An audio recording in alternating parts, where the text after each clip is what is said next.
të pranoj me gojën plot se Shqipëria sot është në një krizë të thellë, në një krizë të legitimitetit, të ligjshmërisë, në krizën e mungesës së drejtësisë, në krizën e thellë ekonomike. Ju inkurajoj të vijoni betejën e përbashkët për shpëtimin e shqiptarëve nga ky regjim armik i lirive dhe të drejtave të njeriut. Ai thot në këtë foltore jemi për hallet e qytetarëve shqiptar që kemi marrë përsipër t'i përfaqësojmë në parlament. Kur është hera e fundit që keni dëgjuar në parlament një eksponent të kësaj qeverie të flasë për hallet tuaja? Jemi në një regjim i cili dhunon votë e lirë, i cili shtyp opozitën. Në këto kushte u bëra domosdoshme dalja në shesh në një platformë parlamentare qytetare.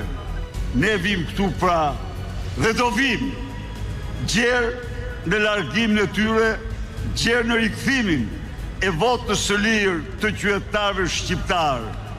Nga kjo platformë që do vazhdoj gjerësa Rama dhe Belinda të shporën nga i vend, do të shtrohet në uraganin e fuqishëm, në uraganin e shpresës, në uraganin e besimit, në uraganin e fitores.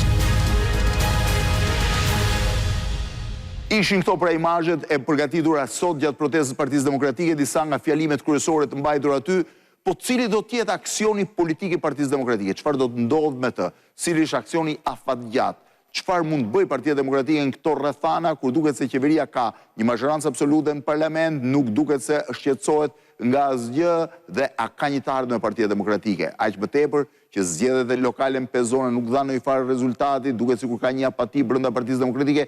Çfarë do të ndodhë me të? Çfarë thotë në një intervistë të shkurtër dhënë për gazetaren Elida Marvata i sot nga kryetari i Partisë Demokratike Sali Berisha? Pra thënë ndryshe, me pak fjalë, për të përfshirë në aktualitetin politik të ditës si në fillim të emisioni, pyetja është ku po shkon Partia Demokratike dhe çfarë do të bëjë ajo. Ndiqeni dhe intervistën e Sali Berishës. Zoti Berisha, përshëndetje. Përshëndetje. Nis sot aksioni i opozitës me një protestë përpara kryeministrisë. Cili është qëllimi? Është të inaugurojmë protestën si një mjet spari, si një mjet komunikimi dhe revolte ndaj këtij regjimi. Së dyti, të ndërgjegjësojmë shqiptarët se në përballjen me këtë regjim rruga e vetme është protesta. Kjo protestë është e vonuar, por u vonuar për disa arsye, se në fakt kjo protestë duhet të fillonte shumë kohë më parë. Por sot, përsëri, ajo që ka një rëndësi vendimtare është se nuk ka pas raportit përfundimtar të OSBE-Odirit dëshmohet përfundimisht se kjo qeveri, apo kjo e quajtur mazhorancë nuk shpreh vullnetin e qytetarëve shqiptar, por është e bazuar mbi një farsë të shëmtuar elektorale, mbi një farsë e cila mlodhi shumë aspekte, shumë faktor, shumë procese, me qëllimin e vetëm që Edi Rama të kishte mandatin e 4. Kjo është dokumentuar në mënyrë përfundimtare nga OSBE-Odiri, këte kemi dokumentuar në mënyrë përfundimtare ne në një raport prej rreth 1500 faqesh me mira prova, fakte, dokumenta. Tani, në qofse në zgjedhjet e vitit 2021, zgjedhjet u vollën, absolutisht u grembyen, por nuk u mbrojtën dhe nuk u damkosen siç e meritonin, në këto zgjedhje opozita bëri të jashtëzakonshme, mbrojti votën në kuptimin ligjor të saj dhe tani ka të drejtën kushtetuese, të drejtën ligjore, kombëtare ndërkombëtare të përballet me këtë regjim për rikthim në votës lirë. A do të pasohet kjo protestë me protesta të tjera kombëtare apo skenaret janë ende të hapura? Kjo protestë ndërpritet vetëm kur Edi Rama të largohet nga pushteti. Do jenë protesta permanente, përjavshme? Protesta do jenë, ky tip proteste do jetë një foltore parlamentare qytetare, ku me qenë se deputetët nuk u lejuan të flasin në parlament, do vinë të flasin para kryeministrisë dhe qytetarëve, do flasin dhe qytetarë, ndërkohë do vazhdohet me protesta, me përgatitjen e protestave më të mëdha, protestave të qëndrueshme. Pra, çdo demokrat dhe demokrat duhet të jetë i përgatitur se kjo është, kemi ardhur në stinën në kuptimin figurativ të protestave të panërprera të vazhdueshme. Gjerë në përbysjen e regjimit. Ndërkohë, zoti Berisha, sot njerëzit janë më të ftohtë me politikën, janë më pesimist, janë më indiferent ndaj saj. A mendoni se do ju ndjekin në këto protesta dhe nëse nuk ju ndjekin përballë të gjitha këtyre fakteve që ju përmendin dhe nëse ne i marrim të mirëqenia, a ndjeni ju përgjegjësi? Qëllimi i protestës sotme nuk është masiviteti. Është bërë e qartë. Protestat masive do përgatiten. Por ata të cilët në një mënyrë ose një tjetër gjejnë shkaqet e opozita për të mos protestuar, unë u them se ata ngrihen kundër vetes tyre, sepse nuk ka opozit që mund të fitoj farsat elektorale.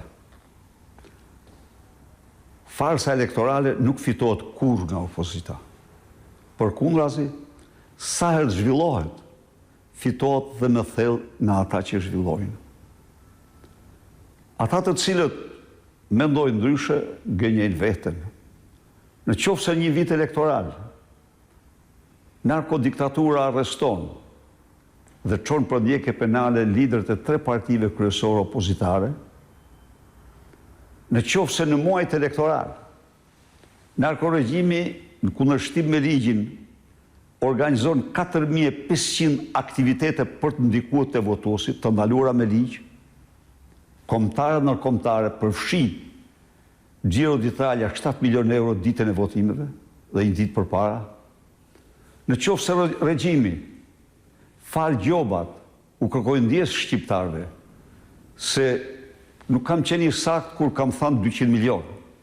Gjobat rezultojnë tani që i përllogarisim mirë me përmasat që u dha 1 miliard e 500 milion euro. 1 miliard e 500 milion euro. Gjoba dhe detyrime, kamata dhe detyrime.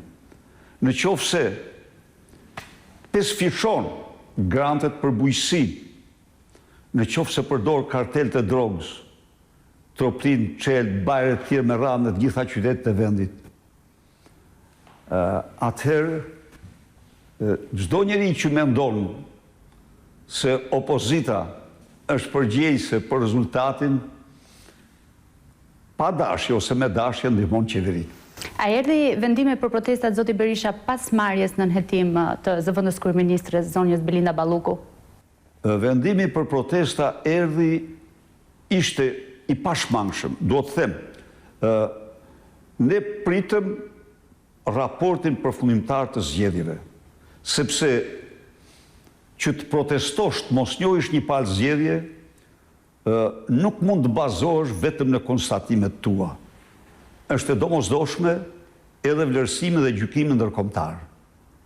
Ai vlerësim dhe gjykim u vonua shumë, por më në fund doli, qeveria dështoi plotësisht në imponimin e saj për të ndryshuar raportin paraprak. Raporti përfundimtar shpreh absolutisht të gjithë dimensionet e rezolutave, e 4 rezolutave të miratuara para zgjedhjes nga organizmat ndërkombëtar të qendrës djathtë dhe të djathta, partive ku ne aderojmë.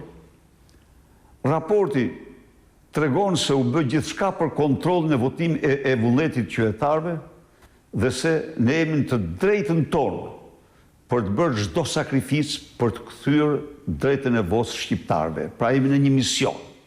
Në këtë kontekst, çdo opozitar duhet të mendoj, të shtoj pyetjes veten, a është i gatshëm ai të angazhohet në misionin e vështirë, por të një rëndësie vendimtare historike për vend të rikthimit votës lirë apo jo? A është i gatshëm të përballohet me një narkoshtet të parë dhe të vetmin në Europë, që përdor miljardat e drogës kundër qytetarëve? A është i gatshëm të përballet me një makineri të lidhur me krimin nga kreu i saj gjerë tek në punësi i thjeshtë? A është i gatshëm të duroj privacionet të cilat vijnë nga angazhimi i tij? Pra nuk themi se kjo është një betejë e thjeshtë, jo, është një betejë e vështirë, por është një betejë që e shejtë, është një betejë mision, është një mision. Ata që duan që vendi i tyre të mos përjetojë një diktaturë autoritare apo autokraci elektorale, siç duan ta quajnë, duhet të ngrihen.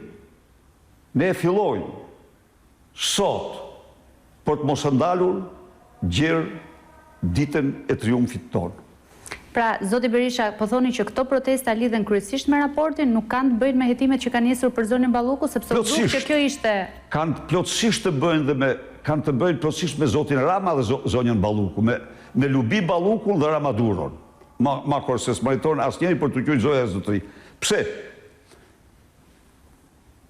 Është vërtet që në pamje të parë ato prova që kanë dalë të dëshmojnë çdo gjë përveç se shtet nuk ka, janë prova midis Lubi Ballukut dhe Ergysh, ish drejtorit të përgjithshëm të rrugëve. Por në fakt, në mënyrën më të pakundërshtueshme, prapa tunelit Llogaras, faktor kryesor është Edi Rama, sepse ai e mori zonjën Balluku dhe e çoi në Ankara. Zonja Balluku s'mund të shkonte kur të bënte pazare në Ankara, po të mos ishte kryeministri kryepazarexhiu, njeriu që bënte pazaret atje. Ndaj dhe ne nuk mund të bëjmë të paditurin. Gjithmonë ka patur një debat për protestën tonë para bashkisë. A duhet para bashkisë apo para kryeministrisë? Këtu do dilja, zoti Berisha, keni mbajtur protesta maraton të njëpasnjëshme për 44 javë, çdo ditë të njëjtë apo të premte, përpara bashkisë, kujtoj këtu zotin Klliçi apo eksponent tjerë të Partisë Demokratike që së bashku me qytetarë protestonin atje nga prilli i vitit 2024 deri në shkurt vitit 2025, kur zoti Velia ju arrestua. Pse në këtë rast nuk po protestohet përpara zyrës së zonjës Balluku, por përpara kryeministrit Rama? Cila është diferenca? Në fakt, Balluku me pantallona është Edi Rama. Dhe ne s'mund ta mohojmë këtë. Aty ka zyrën edhe Balluku, edhe Lubia. Të dy kanë zyrat në protestë ku do protestojmë ne. Por të fajsosh Lubin, që është plotësisht fajtore, nuk duhet po, dhe të çlirosh Ramën si përgjegjës kryesor, nuk më duket se i shërben kauzës për cilën lufton. Pra e shihni për te një akti personal si një akt politik? Sigurisht, jo vetë jo, është e personal për Ramën. Kanë qenë së bashku në Ankara. Pazari është bërë në Ankara, në komunikatat. Kompanit janë takuar në Ankara. Tenderi u është anullue sepse u bë takimi në Ankara. Dhe u zhvillua tenderi dhe kompania që u takuar në Ankara u shpall fituese.